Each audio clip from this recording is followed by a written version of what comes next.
2012, three entities collaborated for a game-changing intervention in the sport of football. The St. Lucia Football Association, the National Initiative to Create Employment, NICE, and the Ministry of Youth Development and Sports came together to kick off the National Coaching Program. This project, which started off with 45 coaches and administrators deployed island-wide, was meant to provide employment and focus for some of the young adults involved in the beautiful game. It also provided an avenue for ongoing training and human resource development, and it yielded a fantastic opportunity for more young people to be exposed to the sport.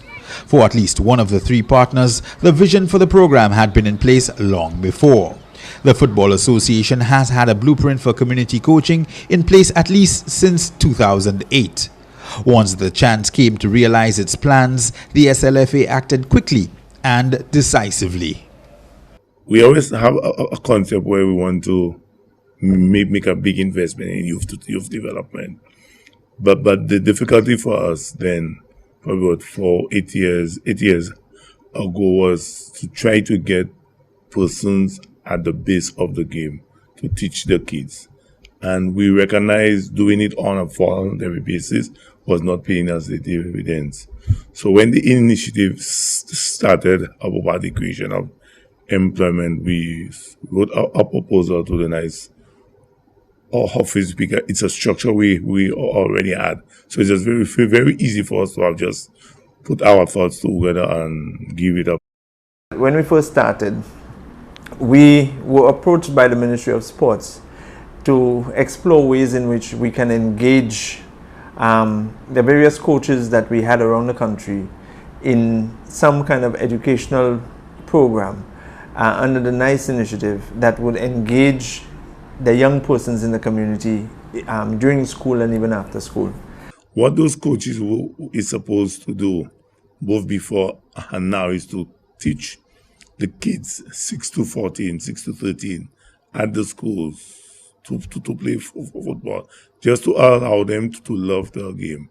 And then they would take them same kids into an after-school program, which becomes the school's football team.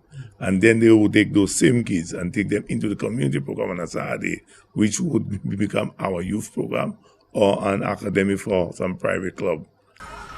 The coaches were deployed to the various primary and secondary schools, to the community affiliates of the SLFA, and were engaged with national representative teams. In 2015, St. Lucia made the CONCACAF Under-17 finals and the semi-finals of the Caribbean Under-15 championships. Injured as a teenager, Zane Stephen reconnected with the game he loves at the age of 20. Now 24, he has helped develop several of the youngsters who were involved in those teams. It's been a pleasure for me, since I couldn't play competitive football no more. When I got that opportunity to come into coaching, I say, well, you know what, that's a good opportunity for me to still be involved in the football, right? And most importantly, when I got to know that I'll be dealing with kids, especially, which I have a love for. Like Zane, Nelson has grown tremendously from his participation in the national coaching program. Aged 22, he says he has developed a great deal through the training provided by the SLFA and NICE. I wasn't the one to interact with others at all. I always kept to myself. That program, I could say that it changed me. I've become, I can say, bold. I'm a bit bold. I'm not that shy person anymore. I can actually stand up and speak to anyone, especially the youth, especially when there is an issue, right? They will mostly come to me, even when I'm in the schools. They would come to me before they go to the teachers, right? So they look up to me like as a, how could I say, someone they can trust, someone they can come up to for advice and all that. I started probably like 10 kids when we started the NICE program, because when you're at a very young age, you don't seem to make up your mind in what sport you really want to play. So I had to be going to that school every day and to try to get kids to come to join the football, both boys and girls. And now I'm at a stage where I have 40 plus kids. Courses upon courses, I think that eventually we will get to probably the license course. We can get that and we can be able to go out of the Caribbean and coach or something.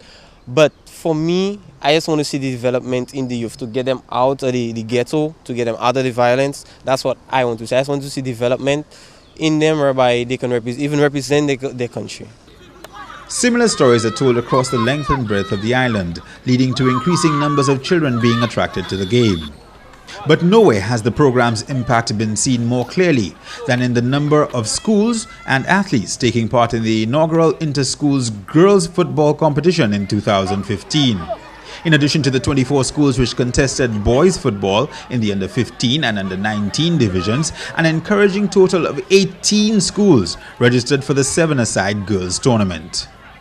I am just elated to see that the games have started for the young ladies, and I'm happy it's in the schools. When I attended secondary school, I longed for that at secondary school. And that's why I played with the boys. But now I'm happy to see that the football is in the secondary schools for girls. The girls enjoy it. The girls these days are playing more football than boys. When they're out there, the boys are into the video games and the girls are on the field. So I think they're excited and they're appreciative of the opportunity. It would have been difficult because, again, the PE teachers are so, I don't know, so time bound, because they have to do cricket, netball, volleyball, and sometimes some schools you only find one PE teacher. So again, because they're nice coaches, they can diversify. Okay, they can say, okay, the nice coaches can work with the boys and the girls for football, right? And so they can concentrate on netball and volleyball themselves. So because they're nice coaches, the workload of PE teachers are basically lessened. I think the intervention of the coaches at the nice coaches in the secondary schools has been very, very well put together. It is an addition to the schools that do not have coaches. And it is also an addition to schools that have coaches. When you have coaches like me also working for the boys team, that I have somebody on days I could go with the girls team for me, and when I'm free with the boys, then I could go back again with the girls. So I think the nice coaches are helping very well, and it is something very good to football and to women's football in St. Lucia. The initial pilot, the success of that initial pilot has actually shown how well the football coaching program has done with the women, not only at the community level, but in the schools. So we are very thankful now that as we go along, we're now seeing the efforts of the last 2 years, right, now coming through. The coaches are principally paid by the government of St. Lucia through the NICE program, with the SLFA having sought some additional external funding from the global governing body for the sport, FIFA. On a day-to-day basis, they are supervised by the Football Association, with support from the Ministry of Youth Development and Sports. Ongoing coaching certification at various levels is facilitated by the association, with NICE furnishing training in a number of other areas. We wanted to ensure that the whole idea of person's responsibility on the job is at the forefront. So we put all the coaches into the productivity enhancement training program. In addition to that, we also saw the relevance, and even that came from the Ministry of Education standpoint, in that those coaches needed to know how it is or how to handle young persons. So we brought them into training prior to deployment, in where they did the productivity enhancement training, and they also did early childhood education training. So they went through that process prior to deployment. I think as SLFA, it has contributed significantly to the development of the game, and it has made the management of the game extremely easier now, simply because of the concept and where the coaches have been placed. For us, where it should be or where we want it to be is the exact place it's supposed to be, where we want the kids to be coached at the community level. And because of that, there have been a significant increase in the amount of boys and girls that play football in this country. Between the community grassroots program, football in schools, and the coaches' work with national teams, thousands of St. Lucians, from grade school students to teenagers and beyond, have benefited from the national coaching program. From teaching the fundamentals of the game to encouraging the development of young men and women at the competitive level, the initiative has been bearing fruit. Initially intended to run from 2012 to 2015, the program has been extended for 2 more years, meaning that the coaches will now be employed until at least 2017. Budding footballers, parents, teachers, principals, and community leaders alike have labeled the program a success. Understandably, that is a sentiment roundly endorsed by NICE and by the SLFA.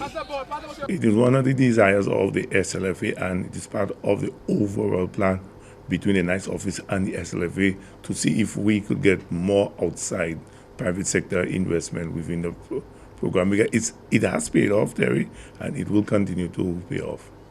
We may not be around, but we are hoping that this program continues.